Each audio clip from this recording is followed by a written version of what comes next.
Buenas tardes, hoy vamos a continuar con el desarrollo de la unidad número 3 denominada Clasificación de los Derechos Humanos.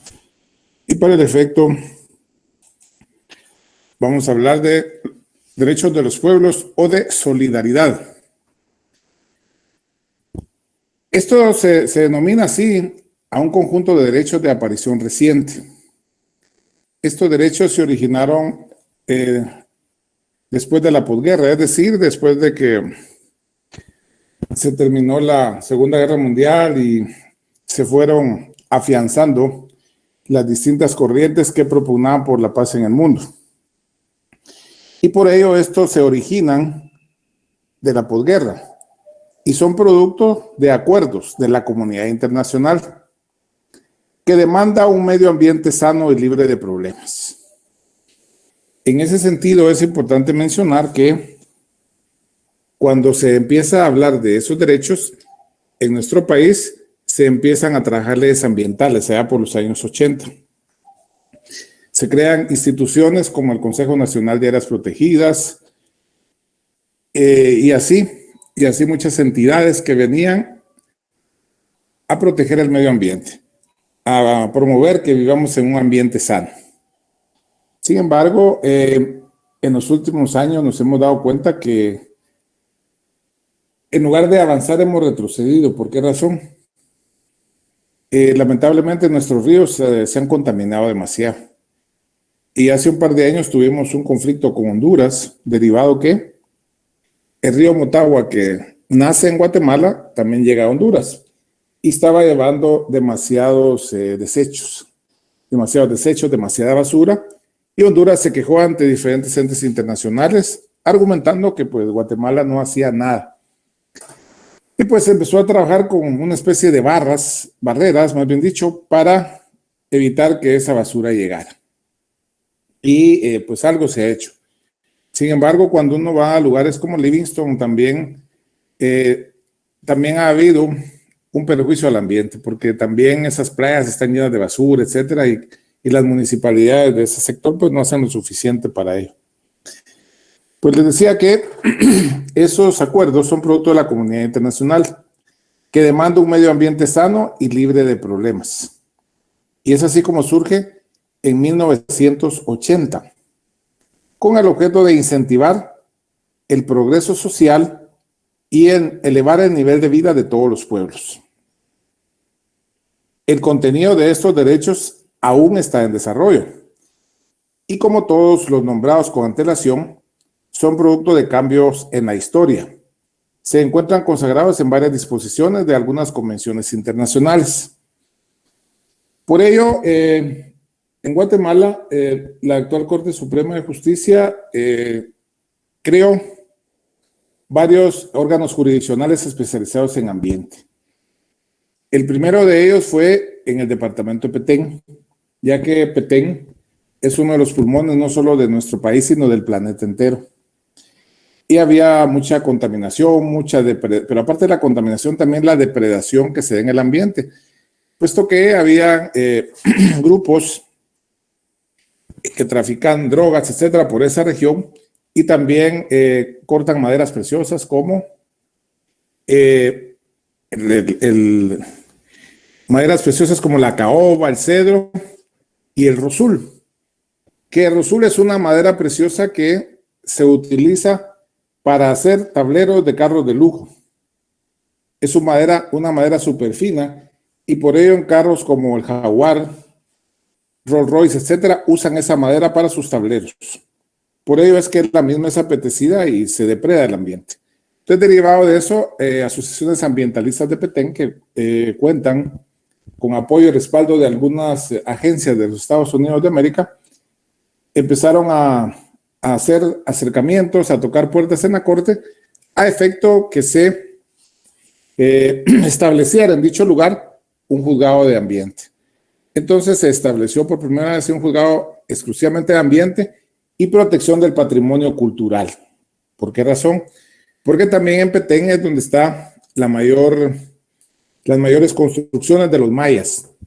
Y prueba de ello es que en una ocasión en National Geographic hicieron una presentación de todas las ciudades mayas, que incluso unas están con montículos encima, pero fue una presentación extraordinaria la que hizo ese canal.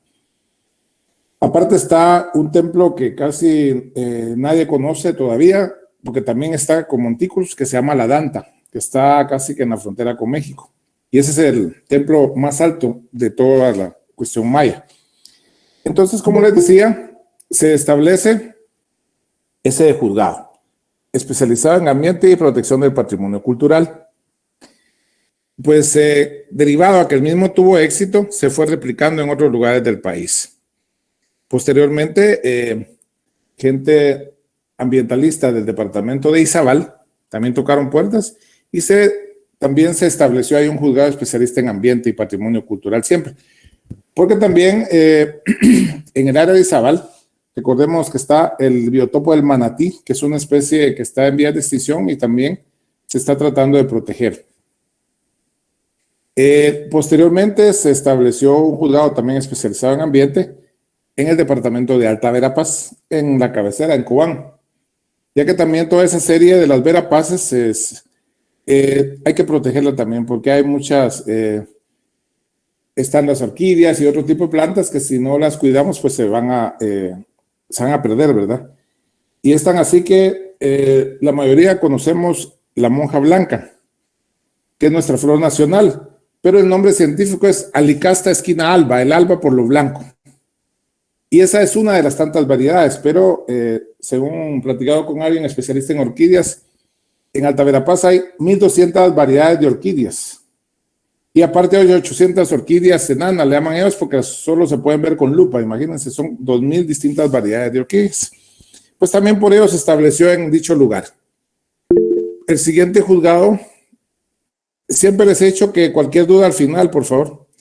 El siguiente juzgado que se estableció fue en Zacapa. ¿Por qué en Zacapa? Porque también recordemos que en Zacapa está la Sierra de las Minas, que también es un pulmón de nuestro país, y donde también hay una serie de especies protegidas, tanto de fauna como de flora. Y se establece ahí. Posteriormente se iba a establecer uno, pero está pendiente, porque iba a haber el apoyo de USAID, de los Estados Unidos de América, establecer juzgados del ambiente en el área de Santa Rosa. ¿Por qué en Santa Rosa? Porque también en Santa Rosa está el canal de Chiquimulía, que tiene los mangles, ¿verdad? Que el mangle son aquellos árboles que están entre el canal de Chiquimulía y el mar. Entonces eso evita que el agua del canal de Chiquimulía, que es dulce, se contamine con el agua salada del mar. Entonces esa es la labor que hacen los mangles, es una especie de filtro. Y que también el mangle estaba siendo explotado de una forma terrible y se estaba también, en algún momento podría extinguirse. Entonces, derivado de ello también se van a establecer juzgados ahí para la protección del mangle. Es de que algo hacemos en Guatemala para proteger esas especies, ¿verdad? Siempre en ese sentido, porque es un derecho de los pueblos o de solidaridad, el derecho a un ambiente sano. También estos derechos de los pueblos o de solidaridad, el contenido de ellos aún está en desarrollo y como todos los nombrados con antelación, son producto de cambios en la historia. Se encuentran consagrados en varias disposiciones de algunas convenciones internacionales. Y obviamente muchas de ellas las ha aprobado y ratificado nuestro país y es por ello que ha emitido legislación al respecto. Los unifica a estos derechos su incidencia en la vida de todos. Es decir, ninguno de nosotros podemos estar ajenos al ambiente, todos somos parte del mismo. Y no solo es a escala nacional, sino es a escala universal. Por lo que precisan para su realización una serie de esfuerzos y cooperaciones en un nivel planetario y universal. Es decir, no puede un país estar aislado tratando de luchar con la protección del ambiente, sino tiene que ser una lucha de todos. Y si no, veamos lo que ha pasado últimamente en Estados Unidos, en la parte de Los Ángeles, que han habido incendios forestales, que han destruido un montón de bosques. Este año me parece que también hubieron en Australia, etcétera, ¿verdad? Entonces, tiene que ser una cooperación a nivel mundial. Estos derechos normalmente se incluyen en derechos heterogéneos, como el derecho a la paz, el derecho a la calidad de vida, a las garantías frente a la manipulación genética. Estos derechos poseen dos grandes características, siendo estas su efectividad. Para hacerlos efectivos, es necesaria la actuación de los diferentes estados, es decir, de toda la comunidad internacional, por cuanto se requiere o se hace necesario la creación de condiciones tanto nacionales como internacionales para su efectiva realización. Y la otra característica es que su definición, reconocimiento y consagración es una tarea pendiente y va a depender del avance y consolidación de las democracias, de la incorporación de políticas tendientes al desarrollo y a la justicia social, pero sobre todo al establecimiento de nuevas y diferentes condiciones en materia de relaciones entre los estados, de la asunción del principio de solidaridad por parte de la comunidad internacional.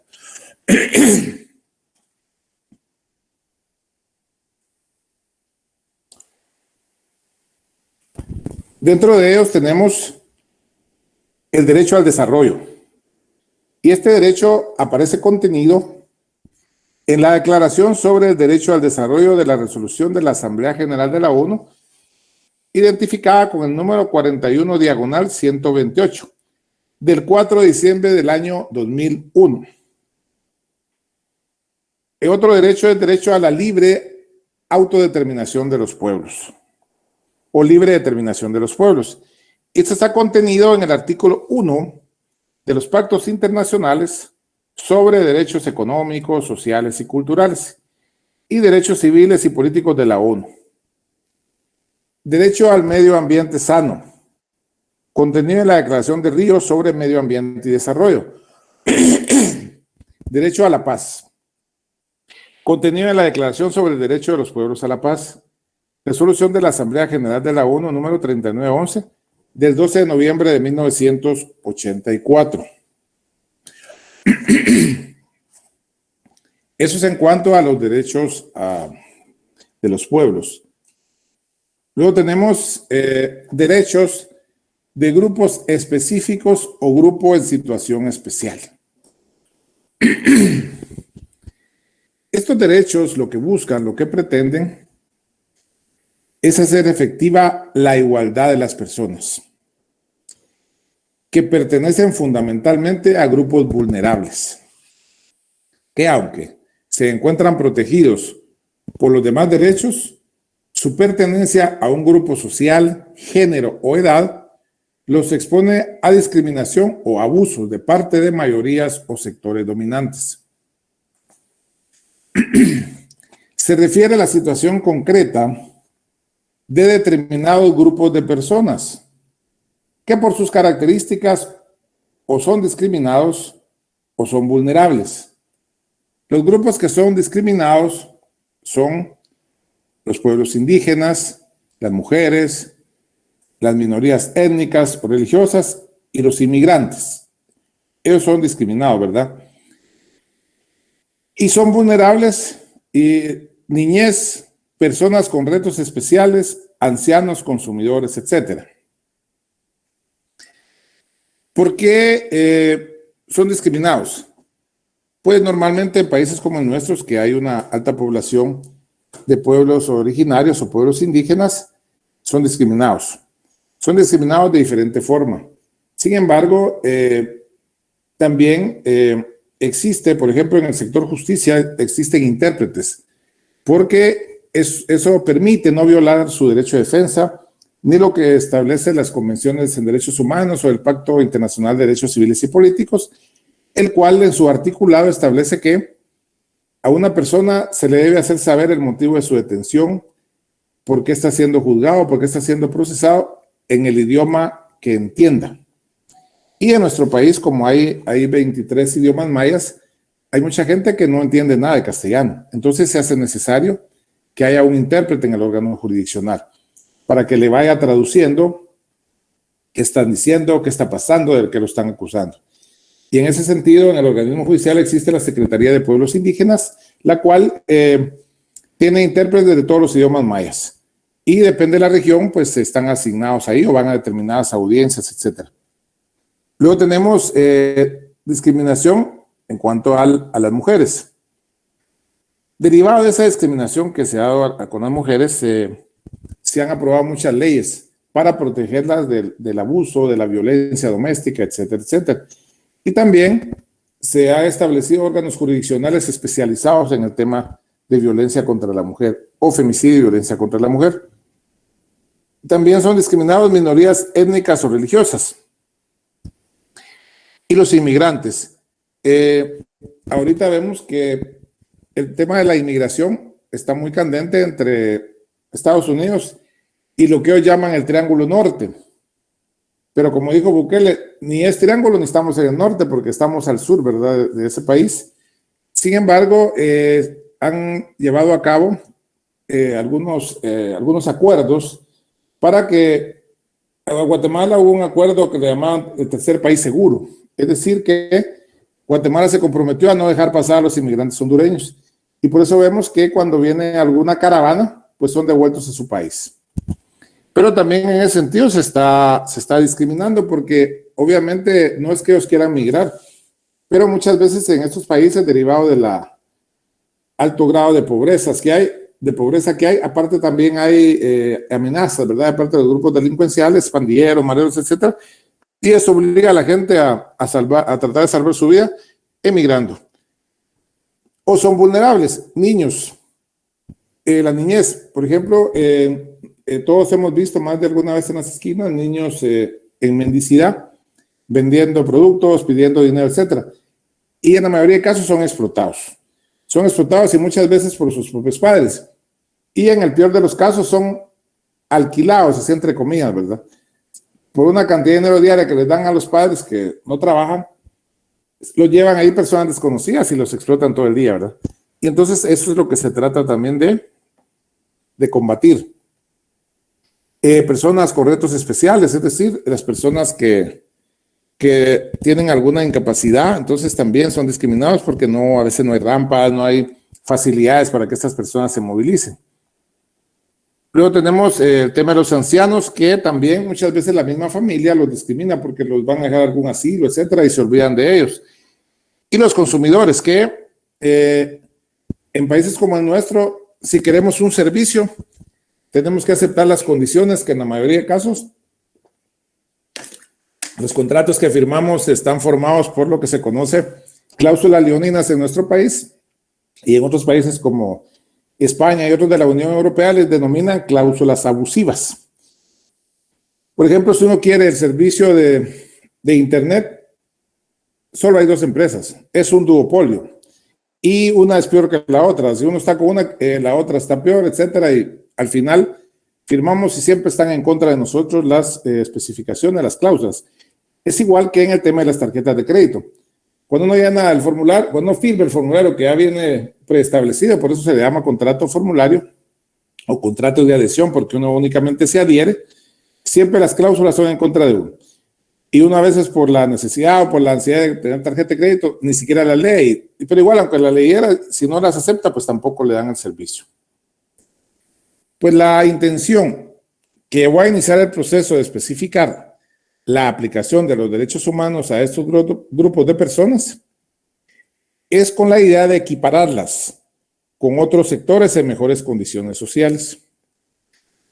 Dentro de los grupos mencionados, consideramos de particular interés para el objeto de estudio 4 de ellos cuyas condiciones especiales les colocan en mayor riesgo de vulnerabilidad de sus derechos fundamentales, siendo estos niñez y adolescencia, mujeres, pueblos indígenas y personas con retos o capacidades especiales. Los primeros, o sea, los derechos de la niñez y adolescencia. La protección, defensa, restitución y garantía de los derechos de la niñez y la juventud debe ser una preocupación fundamental para los estados, debiendo proporcionarles los espacios y condiciones adecuadas para que gocen plenamente de sus derechos fundamentales. Este colectivo, que es la mayoría en nuestro país, hay un censo de hace poco y la mayoría del país está entre los 17 y los 30 años. Y obviamente dentro de los 17 están, bueno, los niños son de 12 hasta 12, etcétera, pero está ese colectivo. Y es la mayoría en nuestro país. Y debe ser protegido de manera preferencial o calificada, derivado de su vulnerabilidad, puesto que en países como Guatemala, los niños, las niñas, los adolescentes se enfrentan a problemas variados, tales como pornografía infantil, ya que a cada rato capturan personas que explotan a los niños, que le hacen pornografía infantil con ellos y después la suben en internet, la venden en las redes, etc. Existe también la explotación sexual, porque aparte de una cosa es la pornografía, es la explotación sexual, porque en muchos lugares hay menores de edad, ¿verdad? Que le están sacando, le están explotando, perdón, en esos lugares. Así también turismo con fines sexuales. Usualmente en nuestro país ya hay alertas cuando viene algún depredador, algún pedófilo, no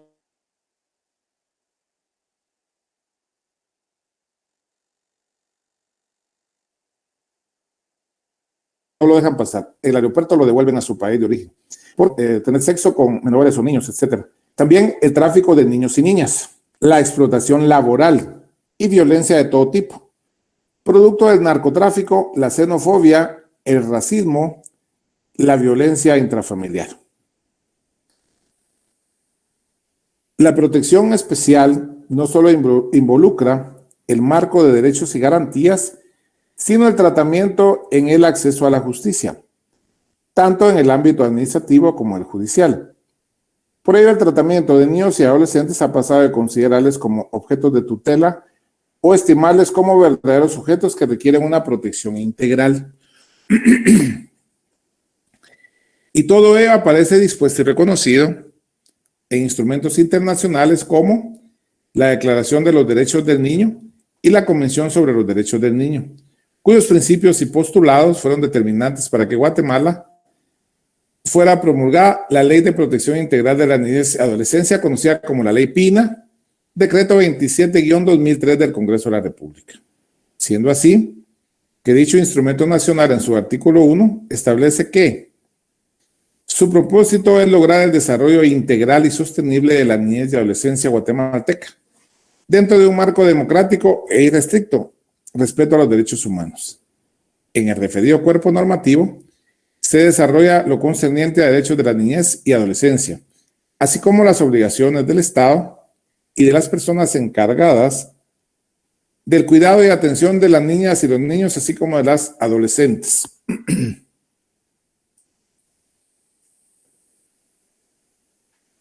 Luego tenemos derechos de las mujeres.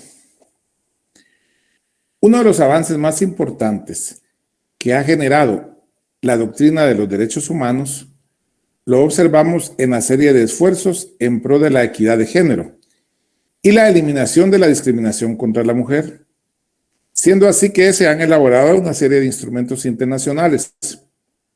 Y en esta línea tenemos dentro de los siguientes: la Declaración sobre la eliminación de la discriminación contra la mujer, adoptada por la Asamblea de las Naciones Unidas el 7 de noviembre de 1967. La Convención sobre la eliminación de todas las formas de discriminación contra la mujer y su protocolo facultativo. La Convención sobre los Derechos Políticos de la Mujer. La Convención Interamericana para prevenir, sancionar y erradicar la violencia contra la mujer. Y el protocolo para prevenir, reprimir y sancionar la trata de personas, especialmente mujeres y niños. En ese sentido, es importante mencionar que en la actualidad también existen juzgados especializados en trata de personas. Es decir, se han preparado jueces y también fiscales para perseguir ese flagelo, ya que lamentablemente, después del narcotráfico y el lavado de activos, es lo que genera mayor ganancias a esos grupos criminales, ¿verdad? En ese sentido, Guatemala ratifica a través de las instancias correspondientes no solo los mencionados instrumentos internacionales, sino otros convenios y convenciones, tendientes a prevenir, sancionar y erradicar la violencia intrafamiliar, así como combatir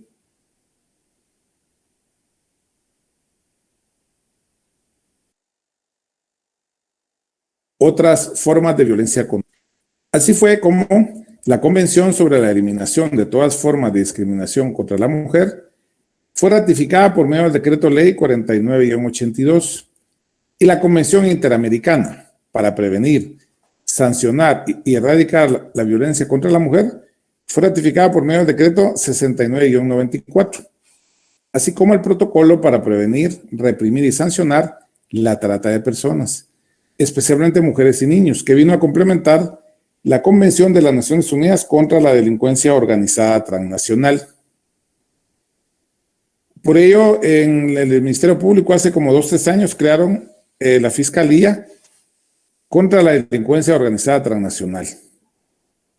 Dicha ratificación se complementa con la promoción y aprobación de leyes de carácter ordinario que vengan a desarrollar el contenido de dichos instrumentos, así como la creación por parte del organismo judicial de órganos jurisdiccionales con competencia en dichos ámbitos. Siendo así que se aprobaron por parte del Congreso de la República el decreto 97-96 de fecha 28 de noviembre del año 1996, que contiene la ley para prevenir y erradicar la violencia intrafamiliar, indicándose en los considerandos de dicho cuerpo normativo que siendo la violencia intrafamiliar un problema de índole social debido a las relaciones desiguales existentes entre hombres y mujeres en el campo social, económico, jurídico, político y cultural, se hace necesario tomar medidas legislativas para disminuir y con posterioridad poner fin a la violencia intrafamiliar, que tanto daño causa a la sociedad guatemalteca, y contribuir de esta forma a la construcción de familias basadas en la igualdad y el respeto a la dignidad humana de hombres y mujeres. Así también se aprobó por parte del Legislativo el decreto 22-2008, de fecha 9 de abril de 2008, que contiene la ley contra el femicidio y otras formas de violencia contra la mujer, cuyo objeto lo constituye el garantizar la vida, la libertad, la integridad, la dignidad, la protección y la igualdad de todas las mujeres ante la ley.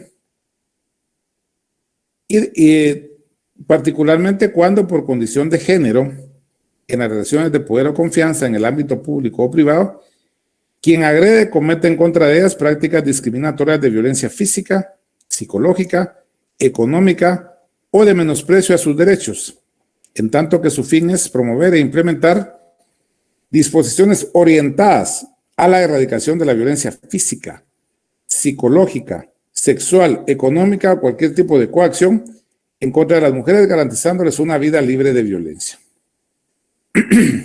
Por último, pero no menos importante, el Congreso aprobó el decreto número 9-2009, que contiene la ley contra la violencia sexual, explotación y trata de personas, cuerpo normativo mediante el cual se reformó el artículo 173 del Código Penal, se adicionó el artículo 173 bis, agresión sexual, y se derogaron el número y nombre de los capítulos 2, 3 y 4 del título 3 del libro 2 y los artículos 87, apartado 9 en la parte que se menciona.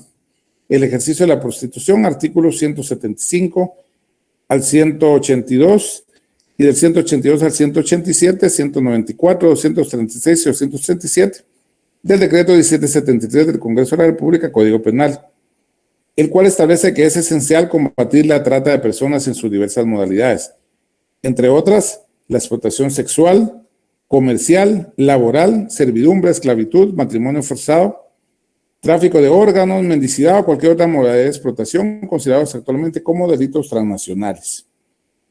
Es decir que a través de esas reformas al Código Penal, mediante el decreto 9-2009, se crearon nuevos tipos penales, especialmente contra la indemnidad y seguridad sexuales, puesto que antes de esas reformas no existía violación en contra de caballeros. Ahora sí está contemplado, está tipificado que también los caballeros pueden ser objeto del delito de violación sexual. Y otros tipos de delitos también pueden ser objeto de trata también, aunque en menor medida que las damas o los niños, pero también pueden ser objeto de eso. Y el siguiente es derechos de los pueblos indígenas. El término indígena en sentido amplio se aplica a todo aquello que es relativo a una población originaria del territorio que habita, cuyo establecimiento en el mismo precede al de otros pueblos, o cuya presencia es lo suficientemente prolongada y estable como para tenerlo por oriundos, nativa u originaria. Por ello es que Guatemala ratificó el convenio 169 de la OIT.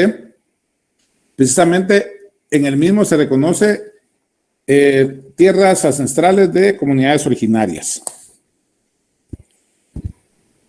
Bajo estas denominaciones se aglutina a los grupos humanos que presentan características tales como: pertenece a tradiciones organizativas anteriores a la aparición del Estado moderno; pertenecer a culturas que sobrevivieron a la expansión planetaria de la civilización europea;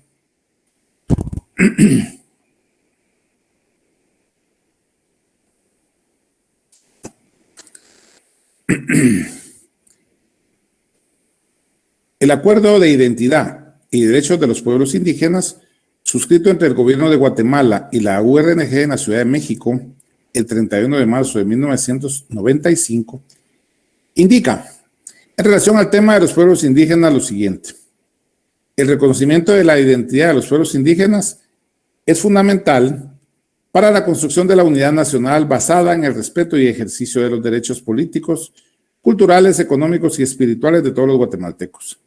La identidad de los pueblos es un conjunto de elementos que los definen y a su vez lo hacen reconocerse como tal.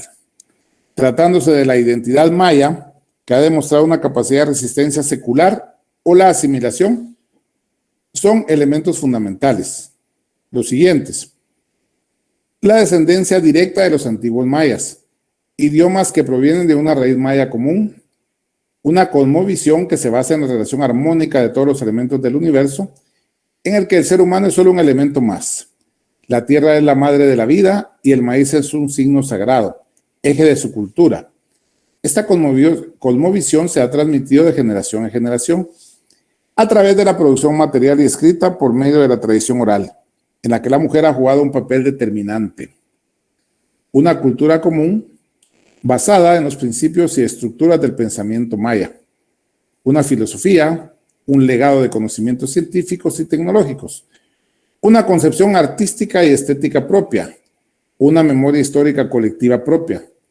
Una organización comunitaria fundamentada en la solidaridad y el respeto a sus semejantes, y una concepción de la autoridad basada en valores éticos y morales y la autoidentificación.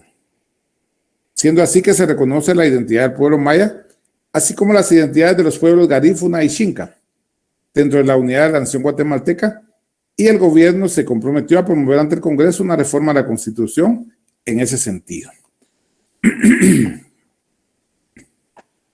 Finalmente tenemos los derechos de las personas con retos o capacidades especiales.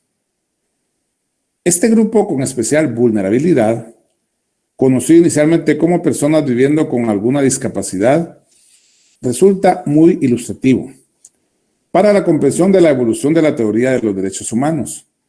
Su referencia ha pasado desde acepciones paternalistas e incluso peyorativas, de minusválidos, incapacitados o discapacitados, hasta los que hoy en día los identifican como personas con capacidades o habilidades diversas. La terminología que se ha utilizado para catalogar a estas personas, como ya se indicó, conlleva una serie de connotaciones que voluntaria o involuntariamente, consciente e inconscientemente, reflejan la percepción de algunas personas tienen de ellos, viéndolos como inferiores, al denominarles incapacitados o discapacitados, es decir, que no son capaces de hacer algo por sí mismos y por su condición particular o minusválidos, como lo denomina la Constitución Política de nuestro país, es hacer referencia a ellos como personas que valen menos o bien se pueden valer menos. Discapacitados, si bien responde a esa noción de personas con capacidades distintas, no termina de ser universalmente aceptado, pues conlleva una categorización de las personas con base en ese criterio diferenciador de las capacidades que se tienen, cuando, conforme a la doctrina y principios de los derechos humanos, es la persona centro y fin de los mismos, en atención a su unidad intrínseca. En la actualidad, la Municipalidad de la Capital está haciendo algunas mejoras en las aceras y están llevando a cabo, poniendo un paso para las personas que tienen una discapacidad visual, para que van con su bastón y les sirve como guía. E incluso ahí en el Obelisco pusieron una segunda oportunidad y si se recuerdan hubo una modelo, una Miss Guatemala, no sé qué, que dijo que se le iban a talar los tacones, es decir, no entendía para qué era eso, lamentablemente. Y obviamente fue objeto de muchas críticas en las redes por el desconocimiento del tema, ¿verdad? Que eso era un paso para personas que tienen alguna discapacidad de carácter visual y necesitan conducirse con un bastón y eso les sirve como una especie de guía. Bien, si tienen preguntas, pues en este momento las pueden formular.